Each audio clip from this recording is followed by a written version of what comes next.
अस्सलामुअलैकुम। जुमला साजी अल्फाज को जोड़ के आज हम बनाने वाले हैं। चूहा, बोतल के आस पास, इसको किससे मिला दिया हमने? है बसरी अल्फाज से। तो ये जुमला बन गया वर्ड्स को मिला के। चूहा बोतल के आस पास है। नेक्स्ट देखते हैं।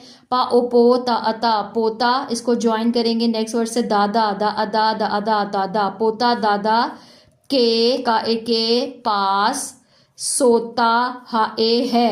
पोता दादा के पास सोता है। नया जुमला बन गया। नेक्स्ट देखें। पोता दादा से को आगे ज्वाइन करना है। ना ओ नोट नोट लाता और आगे क्या आ गया है। पोता दादा से नोट लाता है।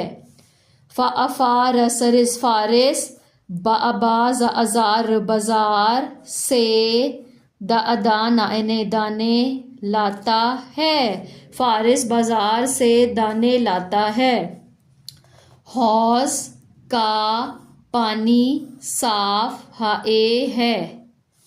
जारा का जोड़ा लाल, आगे क्या आ गया? हाए है। इस तरह करके हम कंप्लीट इसके जुमले बना सकते हैं।